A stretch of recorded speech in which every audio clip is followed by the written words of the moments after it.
L'ANRU, l'Agence nationale pour la rénovation urbaine, est un établissement public, industriel et commercial. Elle finance et accompagne la transformation de quartiers de la politique de la ville. Les grands entretiens, un podcast Imo Week. Début septembre, Catherine Vautrin a été nommée par décret du président de la République présidente du conseil d'administration de l'Agence nationale pour la rénovation urbaine. Mission ô combien importante au vu de la situation actuelle du marché du logement qui souffre de l'inflation, de la hausse des taux d'emprunt, du changement climatique. Catherine Vautrin nous explique ce qui l'a incité à accepter cette mission. C'est évidemment une mission qui m'honore et qui m'oblige. Elle m'honore parce que sur un chantier aussi important que celui-là, c'est évidemment très important que de s'engager pour l'ensemble du territoire et pour le logement dans les quartiers de notre territoire, 30 en France que dans les dom-toms. Ensuite, c'est évidemment une mission qui m'oblige parce que nous parlons d'humain. Il n'y a rien de plus important pour une famille que son logement. Le logement, c'est le nid, c'est là où on se retrouve, c'est là où on élève ses enfants et on voit bien, notamment après la période Covid et surtout après ces confinements pendant lesquels un certain nombre, et même la majorité de nos concitoyens, se sont retrouvés dans leur logement, et j'oserais dire avec leur logement ou face à leur logement, c'est-à-dire se sont interrogés par rapport à la qualité de leur lieu de vie. L'ANRU donc est opérateur de 3 programmes de renouvellement urbain.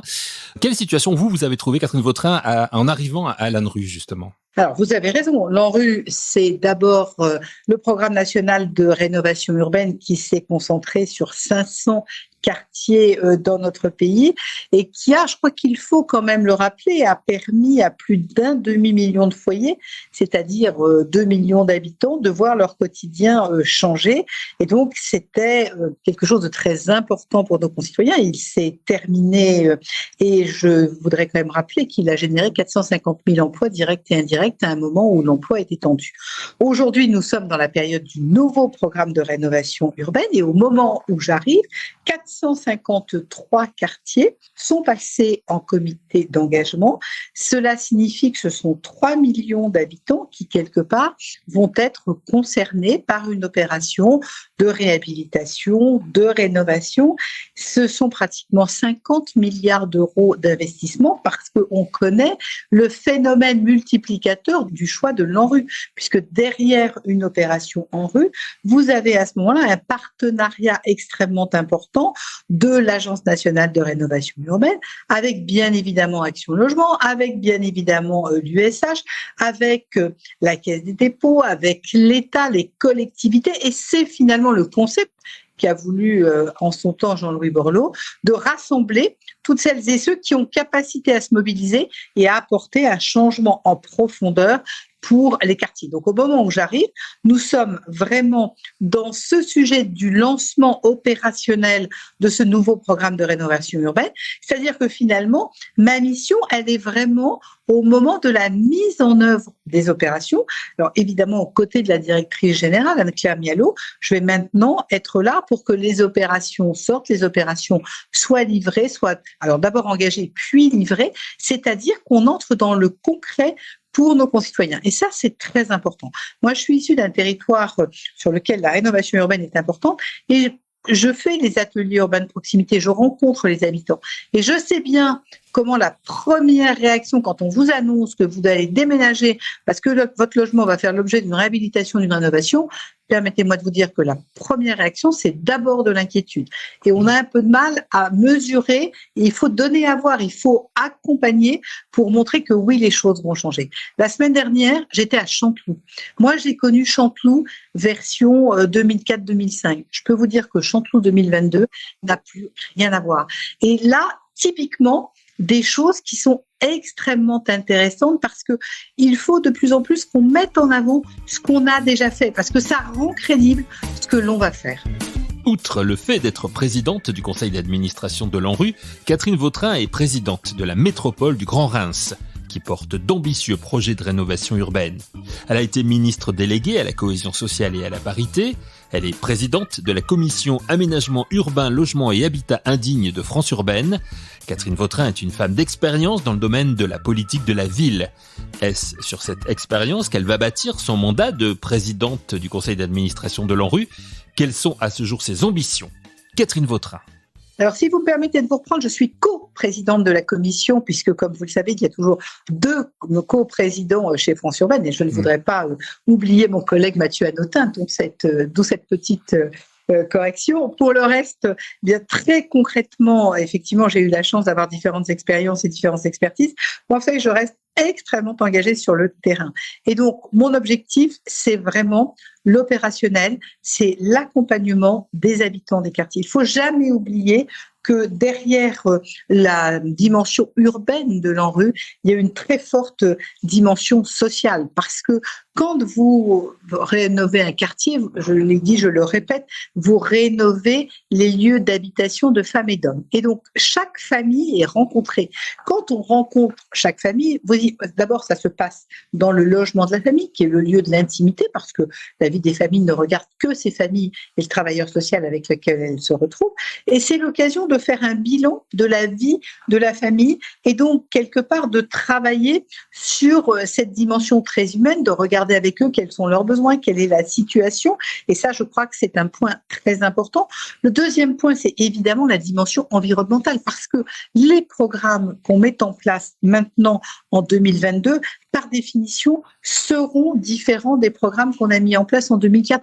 Parce que même si on avait déjà eu Kyoto, même si on avait eu Johannesburg, nous n'étions pas au cœur de l'urgence climatique comme on l'est aujourd'hui. Et quelque part, la rénovation urbaine, c'est une énorme opportunité de rénovation énergétique. C'est au minimum une consommation énergétique des logements divisée par 2 pour des logements rénovés, divisée par 4 pour des logements réhabilités.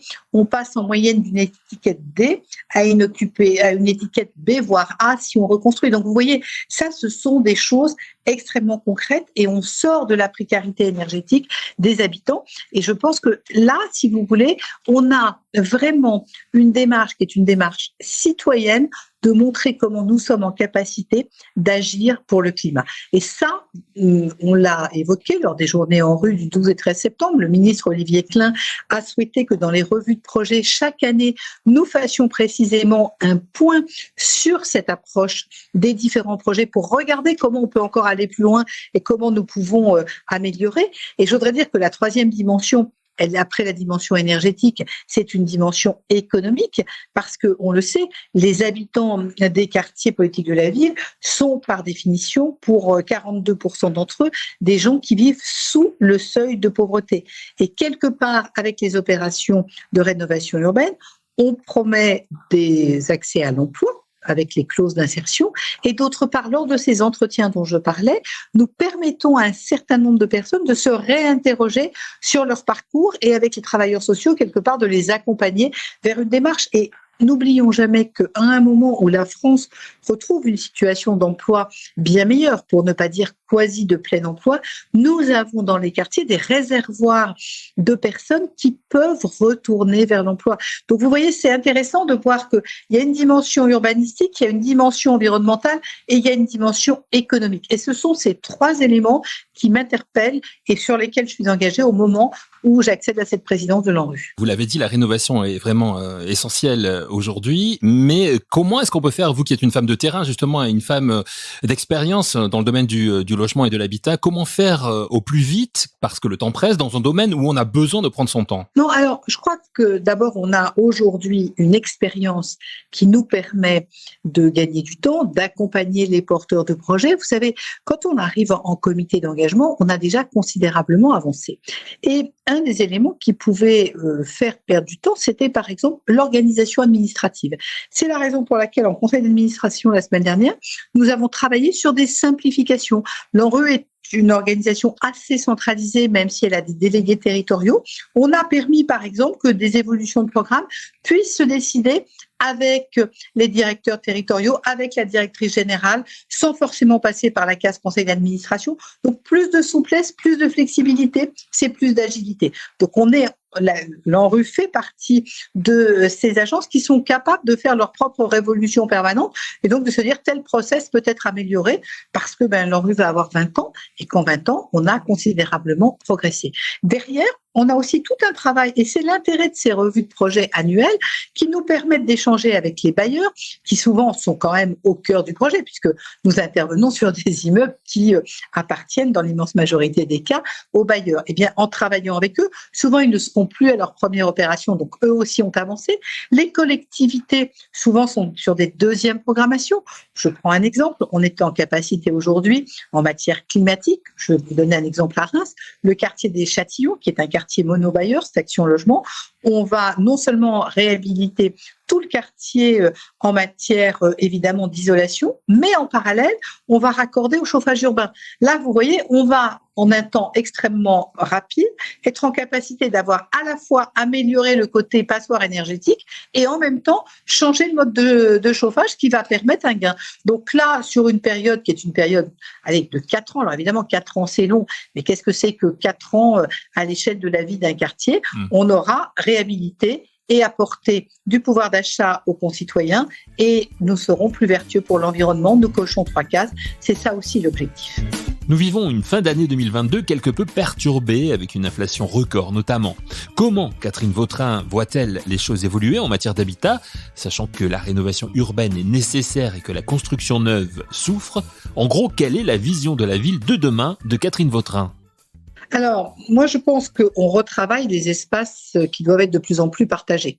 C'est vrai dans l'aménagement urbain, déjà, parce qu'on a parlé de construction, mais en général, on ne construit pas un immeuble au milieu de nulle part, ce qui veut dire qu'il est par définition, ou une maison d'ailleurs, donc ce que l'on bâtit est dans un quartier. Donc, il y a toute une réflexion aujourd'hui, déjà, sur la façon dont on se partage la ville. Si je vous parle transport, on voit bien aujourd'hui la nécessité qu'il y a de partager l'espace entre le transport public, les mobilités douces qui vont du vélo en passant par la trottinette et les piétons, respectant chacun et au sens le plus direct du terme, la place de l'automobile en ville qui reste un sujet sur lequel on a tous évidemment beaucoup évolué et pour lequel il faut apporter des réponses. Ça, c'est un premier élément. Le deuxième élément, c'est évidemment tout ce qui est résilience, sobriété et non-artificialisation. Et là-dessus, on voit bien la réflexion qui est la nôtre de reconstruction de la ville sur la ville. Donc, et là où il y a une réflexion importante, c'est d'un côté une attente de nos concitoyens, y compris au cœur de ville, qui vous disent qu'il ne faut pas densifier, et d'un autre côté, la volonté de non-artificialiser. Il est sûr que les deux ne sont pas toujours faciles à articuler. Et c'est là qu'arrive la grande chaîne de la construction, et notamment les professionnels. Je pense par exemple aux architectes, dont on attend, nous sommes gourmands de la créativité qui est la leur. Je prends des exemples, par exemple, de maisons en R+2 qui ne sont pas des copros, dans laquelle chacun a son entrée, pas d'espace partagé pour générer les coûts, et en même temps, l'impression d'être dans du particulier, alors qu'on est dans un espace commun, mais sans les inconvénients de la copro et sans la consommation de l'individuel. Voilà des sujets sur lesquels nous devons aller. Je vais continuer en vous disant que l'autre élément, qui est un débat que l'ANRU va devoir avoir et qui nous préoccupe avec Anne-Claire et avec le conseil d'administration, c'est très concrètement le sujet réhabilitation versus démolition. Je vous dis très franchement qu'au moment où je vous parle, moi, je n'ai pas de certitude. Je pense que dans certains cas, la démolition va s'imposer, soit pour des coûts de réhabilitation, soit parce qu'on a besoin d'ouvrir le quartier. Si vous voulez, moi, je me garde bien de juger les quartiers des années 60 avec les yeux de 2022. On sait tous dans quelles conditions ces quartiers ont été créés, quelle urgence de logement il y avait. Pour autant, il y a des expériences qui ont été menées dont on voit qu'elles ne sont pas concluantes. C'est un doux euphémisme. À partir de là, il faut que nous soyons en capacité de regarder comment on aménage, et dans certains cas, ça nécessite incontestablement des destructions, ce qui n'exclut pas d'ailleurs le réemploi. À d'autres moments, on sera en réemploi pur et dur, en reconfigurant et en retravaillant. Mais ça, c'est toute l'approche, pour revenir à votre question, sur l'évolution de la ville. Est-ce qu'aujourd'hui, par exemple, on peut dire qu'on ne fait plus de parking dans les villes ? C'est peut-être un peu tôt. Pour autant, j'ai l'intime conviction qu'aujourd'hui, faire un parking sans imaginer qu'on puisse le reconvertir d'ici 10 ans serait une faute. Et donc, c'est là où vous voyez bien l'évolution probablement plus rapide qu'elle ne l'a été dans les 30 dernières années et qui nous conduit à avancer.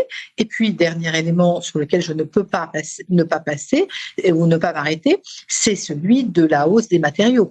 On a une évolution des coûts de construction qui est un sujet absolument majeur, qui va incontestablement nous conduire peut-être à décaler certaines opérations, tout simplement parce que tous les partenaires ne seront peut-être pas en capacité d'aller à la vitesse à laquelle nous avions envisagé d'aller, parce qu'il y a vraiment des évolutions qui sont loin d'être négligeables. Donc vous le voyez, il y a très nombreux paramètres qui entrent en ligne de compte, mais je pense qu'il faut articuler l'ensemble pour pouvoir apporter des réponses. Pour terminer cet entretien, Catherine Vautrin, vous êtes la première femme nommée présidente de l'ANRU, après avoir failli être la deuxième femme Premier ministre du gouvernement français.